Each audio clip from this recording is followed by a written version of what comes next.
on. Feed me!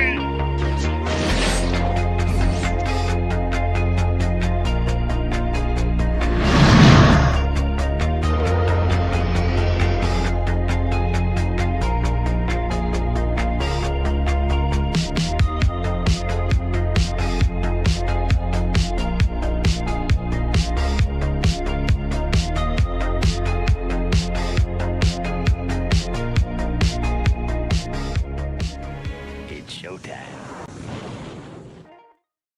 What's going on, guys? On this episode of On the Set for 80s Month, I'm reviewing Creepshow, a comic-based short story film that combines the efforts of George Romero, Tom Savini, and Stephen King. The first story is called Father's Day. Sylvia goes to an annual Father's Day dinner at her family's house with her niece and nephew, Cass and Richard, and Cass's husband, Hank. Once there, Hank is learning about the head of the family, their Aunt Bedelia, who openly killed her father Nathan, inheriting his fortune. Apparently, Nathan had acquired his fortune from a bunch of sketchy activities like extortion and murder for hire. So yeah, he was a shady guy. Anyway, Bedelia had endured a life of torment from Nathan, who belittled her over the years, up until he had a stroke one day and Bedelia had to be a caretaker for him. Also, Nathan killed Bedelia's fiancée in order to keep her on a short leash.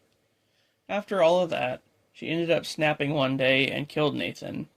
Yeah, that makes sense. Back to present day, Bedelia arrives for the dinner party. All of a sudden, it's revealed that Sylvia actually staged the murder in order to give Nathan's fortune to the rest of his family. As that happens, a zombified Nathan emerges from his grave on the property. Nathan comes in and starts killing off the family members one by one, in a gruesome fashion, leaving Cass and Richard alive. Nathan then presents them his Father's Day cake, which is just Sylvia's severed head. The second story is called The Lonesome Death of Jordy Verrill. A local gas station owner named Jordy Verrill sees a meteor crash land on his farm. For some reason, he tries to touch it and it burns his fingers. We then see Jordy selling the meteor for a lot of money to a college. But that's just in his mind. He decides to pour water on the meteor, which causes it to crack open and leak a strange blue fluid. The next day, he tries to glue the meteor back together and ends up spilling the blue fluid outside. He even gets some of it on his skin. Well, how careless can you be, man? Maybe he'll get superpowers or something. Sometime later, Jordy's hands are now covered in grass of some kind. He thinks about calling a doctor, but he's too afraid of getting his fingers cut off.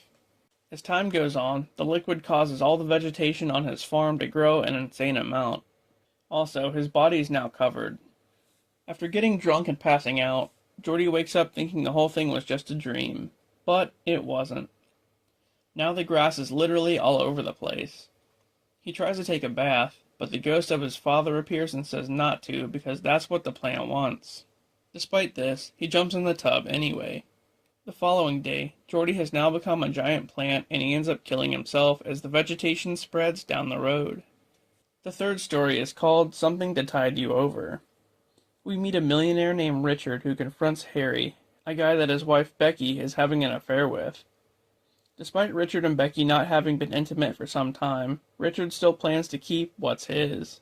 He plays a recording of Becky pleading for Harry's help. Then he takes Harry to his secluded beach house and forces him at gunpoint to bury himself in a pre-made hole. After being buried up to his head, Richard brings out a camera and TV to record Harry as he drowns, from the nearby tide coming in. He shows Harry some footage of Becky, who has been buried somewhere down the beach and is already experiencing the tide. Richard tells them that if they can hold their breaths long enough, they can break free and escape. Sometime after, Richard watches the two of them drown as he enjoys a drink. That night, Richard goes back to the beach to grab the camera and notices that Harry is gone. But he just figures his body was washed out to sea. After returning home, he hears voices calling his name. All of a sudden, we see Harry and Becky, who are now undead and have come to kill Richard out of revenge. Richard tries to hide in his bedroom, but it's no use. They get to him anyway. The two of them bury Richard up to his head on the beach and leave him for dead with the tide. The fourth story is called The Crate. A university janitor named Mike drops a quarter as he's cleaning. The quarter rolls underneath a staircase. As he tries to get it back, he discovers a giant crate labeled Arctic Expedition 1834. Worried about this, he tells a professor named Stanley about the crate. Stanley has to leave a faculty meeting for this, leaving behind another professor named Henry, and his wife Wilma. Henry keeps daydreaming about killing Wilma, because she's always drunk and is emotionally abusive towards him. Meanwhile, Mike and Stanley move the crate into a nearby lab, where they try to open it, but they can't. For some reason, Mike reaches blindly into one of the openings in the crate and gets attacked by something. Eventually, they're able to get it open, revealing a strange ape-like creature inside. Just then, the monster jumps at Mike and swallows him whole. Stanley gets the hell out of there and runs into a nearby student named Charlie. He tells Charlie all about the monster, but he doesn't believe him. When they return to the lab, the monster and the crate are both gone. Go figure. After looking around, they find the crate back under the stairs where Mike originally found it. Charlie gets a little too close, and the monster jumps out and eats him too. Stanley leaves, this time going to Henry's house. He explains everything and says they need to kill the monster, but Henry sees the monster as a way to get rid of his wife. Then, things take a strange turn. Henry drugs Stanley and writes a note incriminating him for messing with a student. What the hell is that about? Why do that?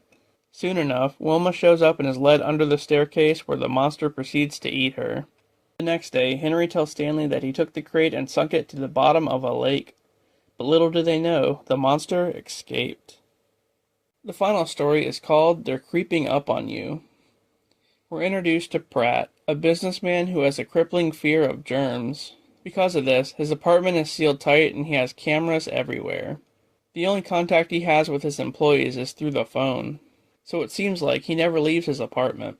One night, he gets a phone call from an employee who says their company is about to proceed in a corporate takeover of another company, a move that causes Pratt's business rival, Norman, to kill himself.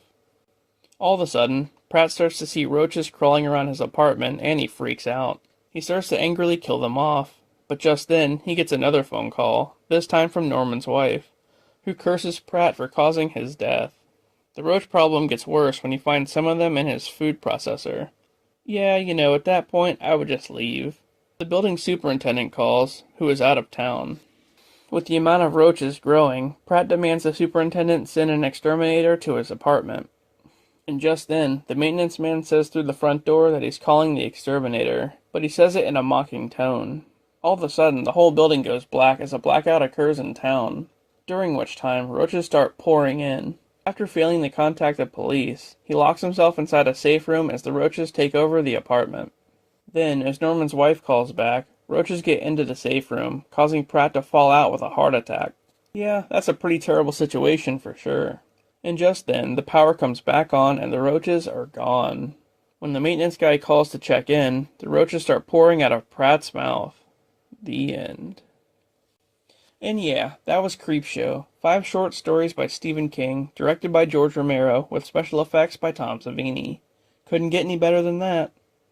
Thanks for watching, guys, and I'll see you on the next one.